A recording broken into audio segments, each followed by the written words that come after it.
Aminado si Jake Vargas na nalulungkot siya dahil hindi na niya katambal ngayon si Bea Binene. Totoo kayang pinagsasalosan niya ang bagong ka-love team ni Bea na si Christopher Martin.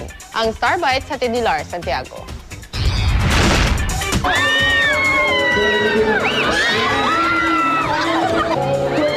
Isa si Jake Vargas, kasama si Kuya Germs, sa mga naimbitahan sa musikultura na idinaos sa Taguig at talaga namang pinagkaguluhan ng gusto ang twin actor. Maging si Mayor Lani Cayetano ay nagulat kung paano pinagkaguluhan si Jake sa Taguig. Party Pilipinas, walang tulugan at ang mga personal appearance na katulad nito ang pinagkakaabalahan ngayon ni Jake. Gusto na raw niyang maging busy muli sa acting. Aminado si Jake na nalulungkot siya na hindi na sila ni Bea Binene ang magka-love team ngayon sa Luna Blanca. Lagi naman po kasi kami magkasama ni Bea, parang mawawala yung love team namin.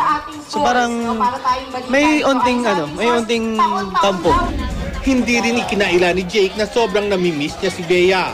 Siyempre ba namimiss ko si Bea? Kasi namimiss ko yung love team namin dalawa.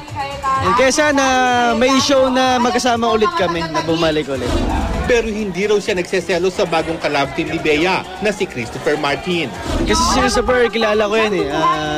Olongga po rin yan, so Olongga po din ako magkabayan kami yan ni Christopher. So okay lang sa akin. At dahil hindi sila masyadong nakikita ni Bea, nagbigay na lang siya ng mensahe para rito. Bea, mag-ingat ka lagi, pagbutihan mo lang yung work mo, yung trabaho mo. Basta ako, nandito lang ako lagi para sa iyo. As friend, love team, nandito lang ako lagi. Kung kailangan mo ng tulong, nandito lang ako lagi para sa iyo. I miss you. Lars Santiago, GMA News.